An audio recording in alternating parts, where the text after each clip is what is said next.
Big way to start out your first SEC series. What did you see from the team tonight? They followed the lead of Chase Burns, who obviously is labeled a freshman, but I've told you guys, or we've discussed before, he doesn't necessarily act like that. So I thought they followed his lead, and I thought they also weathered the storm of some difficult at-bats. I mean, Hall got thrown the ball really, really well against our guys, and again, they kind of weathered the storm a little bit, and were able to get deep into the game and have some great at-bats for us with the lead, but it was a small lead and gave us a little bit more comfort, which was a good thing because we didn't exactly finish our lunch there at the end of the deal. Is there any difference you felt tonight versus any of the non-conference games? Not really. I mean, of people outside the program that are either in our dugout or around our dugout, I think we're a little extra juiced up, and it's not every day you get Stirl the DJ throwing a pitch for you, which I think was a strike. It was either up and in on a righty or it was a strike. So there's extracurricular things, but overall I think our guys were kind of the same, which now that you mention it, it's kind of what you're looking for, and that's probably something that paid off in their favor. Tony, you guys are about halfway to the mashed tater total of all of last year. Does the possible dependency on the home run ball concern you guys a little bit? Or what's your thought on that? Not necessarily. I mean, obviously you want to be able to score in a variety of ways, and you also, come game time, you'll take it any way you can get it.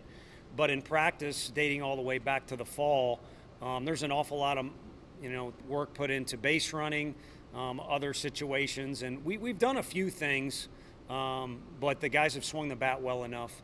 I think the biggest thing is whether we're able to drive the ball for extra base hits or we do have to put a bunt down or steal a base, is we can't lose what we've had this year, and to be honest with you, it was last year's staple too, is just some grinding at bats. So again, for tonight, I mean, Hall in the middle of the game there was throwing the ball as well as a Friday starter in the SEC can throw it.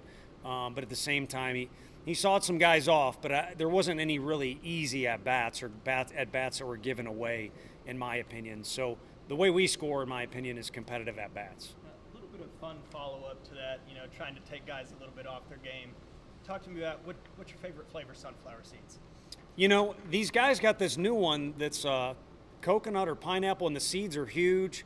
And they think they fell from the heavens, like they're the greatest thing ever. But I ain't that into them. I like the dill pickle version is my go-to if I need something.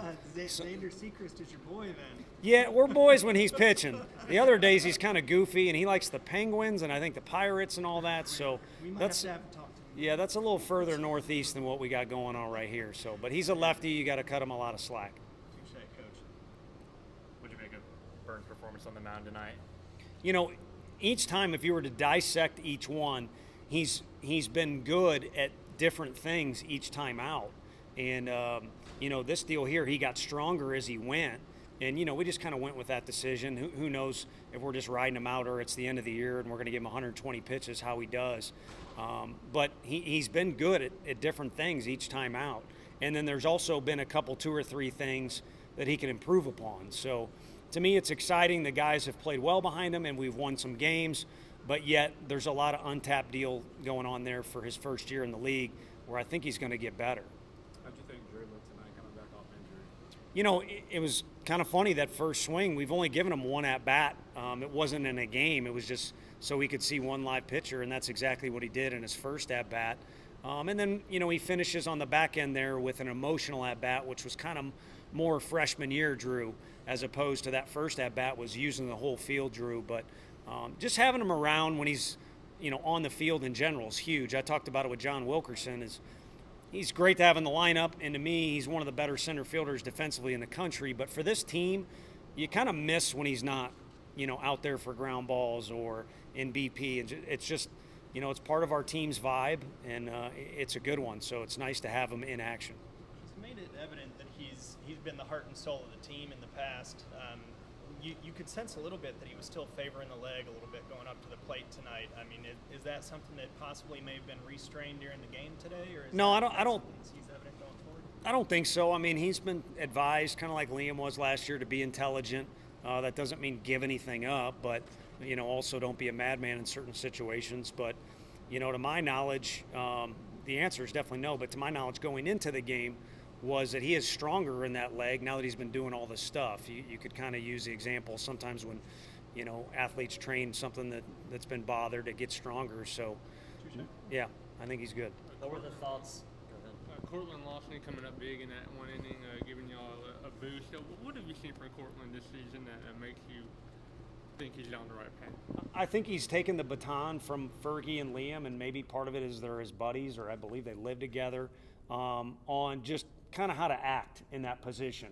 When you're a middle infielder in the SEC and an upperclassman on a team, and, you know, in a variety of ways, he's just shown leadership, not by pointing guys in the right direction, but just in a bunch of different ways that have been a huge positive for us. And then he's done what he's fully capable of defensively. I mean, we felt that way going into the year, so no surprise there. And then offensively, things will come and go. I mean, tonight, I think he was just getting interviewed by you guys, and a few games ago, he probably was the first guy to leave the locker room because he wishes he would have hit better.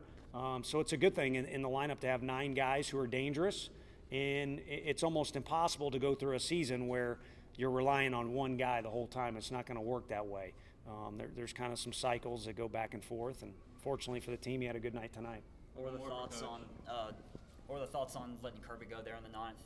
Yeah, I mean, as far as being in the jam, Yeah. I mean, with the long inning, we went to Kirby. Obviously, Camden was effective tonight, but Kirby's been effective all year for us at throwing strikes, and I thought we could have made a defensive play, and then a guy barrels the ball up, and then I know we could have made a defensive play, and we didn't. So I think if we help them out a little bit more, they don't score. But, you know, the coach did a good job of giving some of their guys an opportunity, and when you're sitting on the bench and not playing, you want to be out there, and the guys that got a chance took full advantage of it. But I think if you continue to throw strikes even when you're in trouble like Kirby consistently does, things will work themselves out. Thanks, Coach. Thank you, guys.